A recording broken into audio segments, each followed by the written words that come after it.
नमस्कार, मैं हूं विकास कुमार और आप देख रहे हैं वीके एजुकेशन पॉइंट। आज हम पढ़ेंगे कक्षा 10वीं की सामाजिक विज्ञान की पुस्तक लोकतांत्रिक राजनीति, जिसका पहला चैप्टर का नाम है सत्ता की साझेदारी। यह इस चैप्टर के ऊपर पार्ट 2 वीडियो है। इससे पहले हमने पार्ट 1 वीडियो बना चुके हैं और जो यूट्यूब पे हमारे चैनल पर मिल जाएगा। इस पार्ट में हम ज़्यादातर श्रीलंका पर फोकस करेंगे। अगर आपने पार्ट 1 वीडियो नहीं देखा है तो सबसे पहले आप पार्ट 1 वीडियो देख लीजिए। ये 4 टॉपिक पहले वीडियो में कंप्लीट कर चुके हैं, जिसमें तो सत्ता में साझेदारी, बेल्जियम की कहानी, बेल्जियम की समस्या को कैसे सुलझाएगा। आज हम पार्ट 2 वीडियो में ये देखेंगे श्रीलंका, बेल्जियम बनाम श्रीलंका की तुलना, गृह युद्ध क्या होता है, बहुसंख्यकवाद क्या होता है और सत्ता की वितरण, कि सत्ता को किस तरीके से वितरण किया जाता है। इन सब टॉपिकों को आज हम पढ़ेंगे। पहले 4 टॉपिकों को अगर आपको पढ़ना होगा तो आपको उसके लिए पहली वीडियो देखनी पड़ेगी। तो शुरू कर। आज का टॉपिक है जो हमारा श्रीलंका। श्रीलंका देश को पढ़ने से पहले हम एक बार विश्व का मैप दोबारा देख लेते हैं। ये रहा हमारा वर्ल्ड मैप। वर्ल्ड मैप में हम देखते हैं श्रीलंका किस स्थिति पे बैठता है। ये रहा भारत के दक्षिण में स्थित श्रीलंका। जो आपको नहीं दिख रहा होगा तो मैं आपको जूम करके दिखा देता हूँ। इस वीडियो हम श्रीलंका पर ज्यादा फोकस करेंगे। ये रहा हमारा श्रीलंका देश, जो हमारे देश भारत के दक्षिण में स्थित है, और ये हमारा देश प्यारा भारत। इस देश के बारे में हम पढ़ेंगे, श्रीलंका के बारे में। तो अब हम श्रीलंका के बारे में पढ़ना स्टार्ट करते। ये रहा हमारा श्रीलंका का मैप। क्या है? एक द्वीपीय देश है जो भारत के दक्षिण में स्थित है, जिसकी कुल जनसंख्या कितनी है? 2 करोड़। 2 करोड़ के करीब में इसकी जनसंख्या है। यहाँ पर जो सामुदायिक प्रॉब्लम था वो सिंघली और श्रीलंकाई तमिल के बीच में था। सिंघली और श्रीलंकाई तमिल। यहाँ पर जो सिंघली लोग थे वो 74% के करीब में थे। जो आपको यहाँ पर ग्रीन कलर का पूरा एरिया दिख रहा है, ये कौन से लोग समुदाय के लोग? सिंघली समुदाय के लोग हैं, सिंघली भाषा बोलते हैं। और इनको जो धर्म मानते हैं वो ज्यादातर बौद्ध धर्म को मानते हैं। किस धर्म को मानते हैं? बौद्ध धर्म। जबकि श्रीलंकाई तमिल जो थे वो लगभग 13% थे, हिंदू धर्म को मानते थे। किस धर्म को मानते हैं? हिंदू धर्म के लोग। और अन्य जो छोटे छोटे वो मुस्लिम या ईसाई अल्पसंख्यक थे। ठीक है, 2 समुदाय सिंघली और श्रीलंकाई तमिल, इसको ध्यान रखिएगा।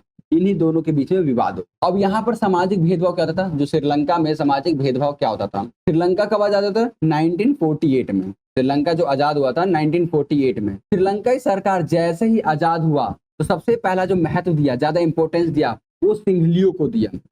बाकी समुदाय को क्या कह दिया गया? नजरअंदाज कर दिया गया।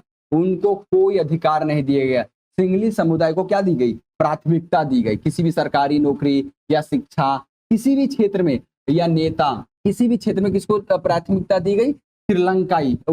सिंघली समुदाय को। 1956 में सिंघली को एकमात्र आधिकारिक भाषा बना दी गई। मतलब आधिकारिक भाषा बनने से क्या होता है कि जो भी काम होगा अब वो सिंघली भाषा में होगा। आधिकारिक भाषा बनने का मतलब होता है कि अब कोई भी दूसरे भाषा जो तमिल बोलता होगा या इंग्लिश बोलता होगा या हिंदी बोलता होगा, अब उस भाषा की मान्यता नहीं रहेगा। अगर कोई भी कार्य करना पड़ेगा, कोई भी सरकारी कार्य करना पड़ेगा या किसी भी चीज में, कोई भी क्षेत्र में कार्य करना पड़ेगा तो सिंघली भाषा में ही करना पड़ेगा। तो उन्होंने क्या किया? आधिकारिक भाषा से घोषित कर लिया गया, जिससे जो लोग तमिल बोलते थे उनको समस्या होने लग गया। क्यों? क्योंकि भैया अगर उनको तमिल आती है और उन पर अलग भाषा थोप दिया जाए, ठीक है, कि अब अलग भाषा थोप दिया जाए तो व्यक्ति क्या कुछ कर पाएगा? नहीं कर पाएगा। अगर उसके अंदर कोई क्षमता भी होगा तो भाषा के कारण मार खा जाएगा। तमिल लोगों को सरकारी नौकरियों और शिक्षा और अन्य अधिकारों से वंचित किया गया। मतलब जो तमिल समुदाय से लोग आते थे उन्हें सरकारी नौकरी नहीं दी जाती थी, शिक्षा में भी उसको योगदान नहीं दिया जाता था। ठीक है, अगर कोई बच्चा तमिल परिवार से आता है तो उसको तमिल भाषा आता है और आप चाहेंगे उसे सिंघली भाषा में पढ़ाना तो आप नहीं पढ़ा पाएंगे। ठीक है, भारत में देखिए ज्यादातर लोग जाते हैं हिंदी भाषा से आते हैं और परिवार क्या चाहता है? इंग्लिश में पढ़े आए बच्चे। तो बच्चा पढ़ थोड़ा ना पाता है, वो बस रट जाता है, पढ़ पाता ही नहीं, समझ पाता ही नहीं, पढ़ाई से दूर भागने लग जाता है। जो वहां का जो आधिकारिक धर्म को कर दिया था, बौद्ध धर्म को मान्यता दे दिया गया था। ठीक है, मतलब श्रीलंका को जो धर्म हो गया, बौद्धिक धर्म के आधार पर मान्यता दे दी गई थी कि अब धर्म के आधार पर क्या होगा? बौद्ध धर्म को छूट ज्यादा दी जाएगी। तो सीधे सीधे क्या हुआ? तमिल लोगों के साथ क्या हो रहा था? दुर्व्यवहार हो रहा था। उन्हें सत्ता में साझेदारी का मौका नहीं मिल रहा था, उन्हें सत्ता में कोई भागीदारी नहीं मिल पा रहा था, जिसके कारण तमिल के लोग ज्यादा गुस्सा हो गए और तमिल लोगों ने बहुत मांग की। ठीक है, सबसे पहले सम्मान अधिकार मांगा कि भैया जितना अधिकार आप बौद्ध लोगों को दे रहे हैं या फिर सिंहली समुदाय को दे रहे हैं, सिंहली समुदाय को दे रहे हैं, उतना ही अधिकार हमें भी चाहिए। अपनी भाषा तमिल को मान्यता कि ये जो अपना कार्य कर सके वो तमिल भाषा में कर सके, ये उनकी मांग थी कि हम जो भी काम में करें वो तमिल भाषा में कर सके, ये मांग थी। शिक्षा की मांग की थी, नौकरियों की उचित भागीदारी, मतलब सरकारी नौकरियों में भी उनको भागीदारी मिले, इसकी भी मांग की थी। इसके अलावा उत्तरी एवं पूर्वी श्रीलंका की स्वायत्तता सरकार, सेल्फ रूल की मांग कर ली थी। जो श्रीलंका का उत्तरी भाग है, ये जो इतना एरिया मिल रहा है, ये उत्तरी भाग, यहाँ पे चाहते थे कि तमिल लोगों की अलग सरकार चले, क्योंकि तो इसी क्षेत्र में ज्यादातर तमिल लोग रहते थे। ठीक है, तो ये सारी इनकी मांग थी। मगर श्रीलंका देश ने क्या कर दिया, नजरअंदाज कर दिया, मतलब इसकी तरफ कोई मांग नहीं उठाया, जिसके कारण तमिल लोगों के अंदर क्या भर गया, गुस्सा भर गया और इन्होंने विरोध करना शुरू कर दिया। क्या कर दिया, विरोध करना और शुरू कर दिया। विरोध श्रीलंका में क्या होने लग गया, विरोध होने लग गया, किसके खिलाफ, सिंहली लोगों के खिलाफ विरोध होने लग गया और गृह युद्ध भी हो गया। पहले तमिल लोगों ने शांतिपूर्ण प्रदर्शन किया, मतलब आराम से बैठा, सरकार से बात किया, धरना प्रदर्शन किया, भूख हड़ताल किए और सरकार से मांग किया। जो मांग हमने पीछे पढ़े हैं, ये चारों मांग उन्होंने सरकार से मांग ली, मगर सरकार ने बिल्कुल इस सिंहली के साथ सौतेला बिहेवियर करते हुए उसको नजरअंदाज कर दिया, जिसके कारण तमिल लोगों ने बाद में अपना एक संगठन बनाया जिसका नाम था लिट्टे, LTTE, liberation tigers of Tamil इलम। क्या नाम है, लिट्टे लिबरेशन टाइगर्स ऑफ तमिल इलम नामक चरमपंथी संगठन बन गया। चरमपंथी, अब ये चरमपंथी क्या होता है, चरमपंथी मतलब इन्होंने अब क्या कर दिया, हथियार उठा लिया, बंदूकें ले ली और गृह युद्ध करने लग गया और क्या करने लगी, सरकार के खिलाफ युद्ध छेड़ दिया। ठीक है, TTE ने तमिल इलम स्वयं स्वतंत्रता राष्ट्र की मांग की। अब क्या कर दिया, उन्होंने जो ये चार मांग मांगे थे, चार मांग जो उन्होंने पिछले ये मांग रखे थे, समान अधिकार, अपनी भाषा तमिल भाषा को मान्यता देना, नौकरियों में आरक्षण मांगना या स्वायत्त सरकार सेल्फ गवर्नमेंट की मांग की थी, सेल्फ रूल की मांग की थी। अब उन्होंने अलग देश की मांग कर दी कि जो उत्तरी श्रीलंका है, उत्तर में जो श्रीलंका है उसे अलग राष्ट्र की मांग कर दी, अलग राष्ट्र मांग दिया और हथियार बंद संघर्ष होने लग गया। अब जो श्रीलंका की जो सरकार थी, श्रीलंका की सेना, ठीक है, श्रीलंका की सेना और लिट्टे, इनके बीच में युद्ध होने लग गया। और एक वक्त ऐसा आया कि श्रीलंका की सेना से ज्यादा ताकतवर लिट्टे संगठन हो गया। श्रीलंका की सेना से ज्यादा ताकतवर कौन हो गया, लिट्टे संगठन। ये लिट्टे संगठन जो गया, एक वक्त ऐसा आया और ये संघर्ष जो था 3 दशकों तक चला। 3 दशक, दशक मतलब होता है, एक दशक मतलब होता है 10 साल। ठीक है, दशक का मतलब होता है 10 साल। तो कितने दशक, तो 3 दशक, तो 3 की 10 से करेंगे तो 30 साल तक ये संघर्ष चला। ये 1983 से लेके सन 2009 तक चला। सन 2009 में श्रीलंकाई सेना ने LTT को हराया, लेकिन तमिल की समस्याओं को पूरी तरह से हल नहीं कर पाया। मतलब वहां पर अभी भी तमिल लोगों के साथ भेदभाव होता है और वहां पर समस्या नहीं हल कर पाया। ये देखेंगे तो ये लिट्टे का झंडा आपको मिलेगा, LTT का, LTTE। ये क्वेश्चन पूछ लेता है कि श्रीलंका में कौन से संगठन का उदय हुआ। ठीक है, ये देखिए, ये है लिट्टे के लोग, बिल्कुल आर्मी के ड्रेस में आपको नजर आ रहे होंगे। ठीक है, बिल्कुल आर्मी की तरह इन्होंने रिफॉर्म किया और श्रीलंकाई गवर्नमेंट के खिलाफ विरोध किया था, मगर सन 2009 में इसको खत्म कर दिया गया। अब हम पढ़ेंगे, तुलना करेंगे दोनों सरकारों के बीच में। बेल्जियम की जो सरकार है, बेल्जियम बनाम श्रीलंका की तुलना। जो बेल्जियम देश है उसने क्या चेंज किया और श्रीलंका ने क्या चेंज किया, इनकी तुलना करेंगे किसके कारण क्या हुआ। बेल्जियम ने सभी भाषाओं को समान मान्यता दिया। उन्होंने क्या किया था, समान मान्यता दिया था, 50-50% सत्ता में बांट दिया था, जिसके कारण बेल्जियम में दिखाया गया कि अगर सभी को बराबरी का अधिकार दे तो दोनों देश शांतिपूर्ण और मजबूत बनता है। कैसा देश बनता है, शांतिपूर्ण और मजबूत देश बनेगा। जबकि श्रीलंका में क्या किया, श्रीलंका ने तमिल समुदायों की मांगों को नजरअंदाज कर दिया। मतलब श्रीलंका की जो मांग थी, तमिल भाषा को मान्यता मिले, समान अधिकार मिले, उसे नजरअंदाज की, उसको देखा तक नहीं, उसको कोई ध्यान नहीं दिया, जिसके कारण विरोध होने लग गया, असंतोष फैल गया। मतलब असंतोष मतलब कि उनके अंदर वहां पे झगड़े हुए, गृह युद्ध हुआ और LTT जैसे संगठन जन्म लिए, जिसके कारण हजारों लोग मारे गए। ठीक है, तो दोनों देशों के डिसीजन के कारण क्या हुआ, ये परिवर्तन हुआ। एक देश में गृह युद्ध हो गया, मारपीट हो गया, दंगे फसाद हो गए, एक देश पूरा शांतिपूर्ण अपना जिंदगी काट रहे हैं। अब समझते हैं गृह युद्ध का मतलब क्या होता है। सिविल वॉर इंग्लिश में बोलते हैं। यहाँ पे जब डेफिनेशन देखेंगे तो क्या है, जब किसी देश में विरोधी समूह सरकार के खिलाफ हिंसक हत्या या लड़ाई करे तो उसे युद्ध जैसी माहौल की स्थिति बन जाए तो उसे कहते हैं गृह युद्ध। ठीक एग्जाम्पल समझते हैं। भारत में जैसे अभी सरकार में क्या है, बीजेपी, विरोध में कौन है, विरोध में है कांग्रेस। तो हमारे देश में विरोध कैसा होता है, नॉर्मली जो कांग्रेस होता है वो बीजेपी के खिलाफ कैसे विरोध करता है, बातचीत करता है, ज्यादा से ज्यादा बहस करते हैं। मगर यही चीजें जो इनका जो बहस या इनसे विरोध करते हैं, उसकी जगह कांग्रेस क्या कर ले, हथियार उठा ले, या कांग्रेस के सपोर्टर हथियार उठा ले और हथियार उठाकर बीजेपी के लोगों को मारने लग जाए, और बीजेपी के लोग हथियार उठा के कांग्रेस के लोगों को मारने लग जाए। है दोनों देश के ही समुदाय, ठीक है, बीजेपी के सपोर्टर कांग्रेस को हथियार से मारने लग जाए, बंदूकें गोलों से, और कांग्रेस के लोग बीजेपी के लोगों को हथियार से उठाकर मारने लग जाए, और क्या होगा, युद्ध का माहौल बना दे पूरे देश में। मतलब देश के अंदर ही क्या करते हैं, युद्ध का माहौल। बाहर से लड़ाई ना होना चाहिए, दूसरे देश से लड़ाई नहीं कर रहे हैं हम देश के अंदर ही आपस में लड़ रहे हैं, तो वो ही होता है गृह युद्ध। देश के अंदर ग्रह, ग्रह का मतलब होता है घर, ग्रह का मतलब होता है घर, घर में ही युद्ध कर लिया, उसे कहते हैं गृह युद्ध। उदाहरण के तौर पे जो इस चैप्टर से रिलेटेड है, श्रीलंका में तमिलों और सरकारों के बीच में लिट्टे द्वारा चलाया गया संघर्ष।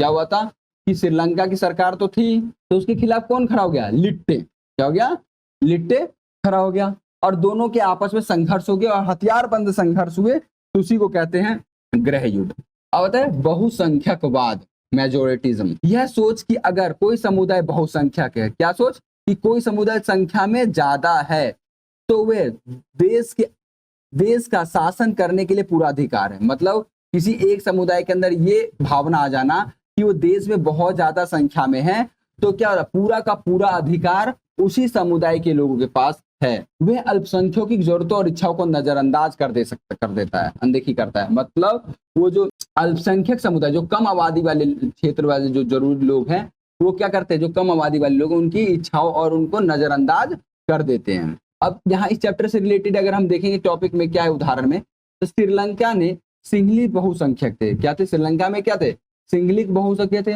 उन्होंने तमिल अल्पसंख्यकों के साथ भेदभाव किया, जिसके कारण संघर्ष और गृह युद्ध की स्थिति बन गई। तो बहुसंख्यकवादी होता है। अब आता है सत्ता का वितरण, कि सत्ता का बंटवारा किस तरीके से किया जाए। सत्ता का बंटवारा दो तरीके से होता है, एक होता है क्षैतिज वितरण, हॉरिजॉन्टल डिस्ट्रीब्यूशन, और एक होता है ऊर्ध्वाधर, वर्टिकल डिस्ट्रीब्यूशन। दोनों को बारी बारी से हम समझते हैं। सबसे पहले आता है क्षैतिज वितरण। हॉरिजॉन्टल लाइन का मतलब यही होता है, एक लेटी हुई लाइन, जैसे ये लेटी हुई लाइन सीधी चल रही है ना, वही क्षैतिज, समांतर, पैरेलल लाइन। क्षैतिज वितरण में क्या, अब इसमें शक्तियों का क्या बंटवारा दिया गया है, देश में जो भी काम है उसको अलग अलग क्षेत्रों में बांटा गया है। जैसे विधायिका, इसका काम है कानून बनाना, इसका सिर्फ काम है कानून बनाना। कार्यपालिका, इसका काम है कानून को लागू करना। कार्यपालिका कानून बना नहीं सकती और विधायिका कानून लागू नहीं कर सकती। विधायिका काम है सिर्फ कानून बनाना, वो कानून बना देगी और साइड हट जाएगी, उसका अब आगे कोई काम नहीं है। कार्यपालिका काम है कानून को लागू करना, और न्यायपालिका काम है को तोड़ता है तो उसे सजा देने का काम भी किसका है, न्यायपालिका का। न्यायपालिका का, कि अगर कोई कानून को तोड़ता है तो उसकी को सजा देने का अधिकार किसको है, न्यायपालिका। तो इस तरीके से हमारे देश में क्या कर रखा है, शक्ति को बंटवारा कर रखा है। या किसी भी देश में जो अच्छा लोकतांत्रिक देश है, उन देशों में क्या करते हैं, शक्तियों को इसी तरीके से बांट दिया जाता है, जिससे किसी एक व्यक्ति के पास शासन ना हो। अगर एक व्यक्ति के पास शासन हो जाएगा तो एक तरीके से तानाशाह बन जाएगा, शक्ति आ जाएगा कि अगर उसी के पास कानून बनाने का अधिकार हो तो कानून लागू करने का अधिकार उसी के पास हो, या सजा देने का अधिकार उसी के पास हो, तो वो क्या होगा, अपने हिसाब से देश को चलाने लग जाएगा और वो देश का तानाशाह बन जाएगा, उसे रोकने वाला कोई नहीं होगा। आज की स्थिति में क्या होता है कि अगर कानून बनाने वाला अगर कोई गलत करता है तो उसे न्यायपालिका रोक देती है, कार्यपालिका कुछ गलत करती है तो उसे विधायिका रोक देती है, ठीक है, न्यायपालिका कुछ गलत करेगी तो उसे विधायिका रोक देगी। तो ये एक दूसरे को कंट्रोल करके चलते हैं, जिससे देश में संतुलन बना रहता है, ठीक है, देश में अच्छे से चल पाता है। कोई अपनी मनमर्जी नहीं चला सकता, अपनी मनमर्जी नहीं चला सकता। संतुलन के लिए शक्तियों का बंटवारा बहुत ज्यादा जरूरी है। इसे क्षैतिज वितरण क्यों बोलते हैं, क्योंकि क्षैतिज वितरण में देखिए ये लाइन क्या चल रहा है, सीधा लाइन चल रहा है आपका, पैरेलल लाइन चल रहा है, पैरेलल मतलब तीनों की शक्ति बराबर है, तीनों की शक्ति क्या है, बराबर, कोई कम ना कोई ज्यादा। अगर एक गज में वितरण वर्टिकल, वर्टिकल मतलब था ऊपर से नीचे, ऐसी लाइन जो ऊपर से नीचे की ओर खींची जाती है उसे कहते हैं वर्टिकल या ऊर्ध्वाधर, ऊपर से नीचे की ओर जो खींची गई लाइन है, ठीक है। तो इसमें क्या होता है, जो ऊपर है वो ज्यादा शक्तिशाली है, जो नीचे है वो सबसे कम शक्तिशाली है, उसको सबसे कम अधिकार दिया गया, ठीक है। तो सबसे ऊपर क्या दिया है, केंद्र सरकार, जो देश के लिए काम करता है, पूरे देश को, जैसे भारत है तो पूरे देश के लिए क्या है, काम करना। जैसे इसमें आता है तुम्हारा प्रधानमंत्री, पूरे देश का एक ही प्रधानमंत्री होता है, ठीक है। तो ये केंद्र सरकार में आता है, ठीक है, प्रधानमंत्री, ये देश के लिए काम करते हैं, ये सबसे ज्यादा शक्तिशाली होता है, इनका पूरे देश पे शासन चलता है। अब क्या कहता है, प्रधानमंत्री पूरे देश का एक जगह जो को देख नहीं सकता, वो मेन मुद्दे को देखेगा, विदेशी क्षेत्र को, टॉपिक को देखेगा, इसलिए क्या आता है, अब आता है राज्य स्तर का क्षेत्र, राज्य सरकार, राज्य स्तर के लिए क्या, अगर राज्य के लिए राज्य सरकार, ठीक है, ये केंद्र सरकार से कमजोर होती है, कम शक्तिशाली होती है, ठीक है, इसलिए नीचे दिया गया, ऊपर से नीचे की ओर, मतलब ऊपर ज्यादा शक्तिशाली वाले लोग होंगे, नीचे कम, उससे नीचे कम शक्तिशाली वाले क्षेत्र होंगे, ठीक है, इसलिए इसे ऊर्ध्वाधर कहते हैं, ऊपर से नीचे की ओर। राज्य सरकार, राज्य सरकार में क्या आता है आपका, योगी आदित्यनाथ हो जाते हैं, केजरीवाल, ठीक है, बिहार से नीतीश कुमार, ये सब क्या होते हैं, मुख्यमंत्री, मुख्यमंत्री। राज्य के स्तर पे कौन होते हैं, मुख्यमंत्री, और देश के लेवल पे प्रधानमंत्री। अब स्थानीय सरकार, अब टॉपिक आता है स्थानीय स्वशासन, स्थानीय स्वशासन में आता है मुखिया, ग्राम पंचायत, ब्लॉक, ठीक है, ये सारे लोग आ जाते हैं। तो किसी एक गांव के क्षेत्र में, इसी के साथ चैप्टर होता है हमारा समाप्त। अब देखेंगे हम टॉप 5 एग्जाम क्वेश्चन जो बोर्ड एग्जाम में पूछा जाता है। जो पहला क्वेश्चन है वो बेल्जियम और श्रीलंका की सामाजिक विविधता की संरचना में अंतर बताइए।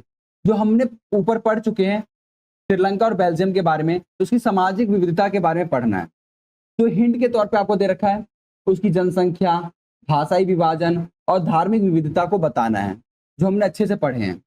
ये सन 2020 के बोर्ड के एग्जाम में पूछा गया था। ये आपको हिंट दिया गया है। आपसे उम्मीद होगा कि आपने जो पढ़ाई की होगी या वीडियो देखी होगी वो कॉपी और पेन के साथ किए होंगे। अगर कॉपी और पेन के साथ किए होंगे तो आपने सारे टॉपिकों को नोट्स किए होंगे और उसके हिसाब से आपको इसका आंसर देना होगा। ये सिर्फ हिंट्स है, सिर्फ इतना ही नहीं लिखना, आपको इसके बारे में डिटेल से लिखना है जो हम ऊपर पढ़े हैं। सांप्रदायिकता, संस्कृतिवाद, समाज में सत्ता साझेदारी के लिए क्यों आवश्यकता है। ठीक है, ये सन 2019 के बोर्ड एग्जाम में पूछा गया था। इसका जो हिंट है वो है उत्तर में लोकतंत्र के बारे में बताना पड़ेगा, इस सामाजिक संबंध के बारे में बताएगा, इन सब की भूमिका बतानी पड़ेगी आपको कि सांप्रदायिकता के बारे में, बहुसंस्कृतिवाद क्या होता है।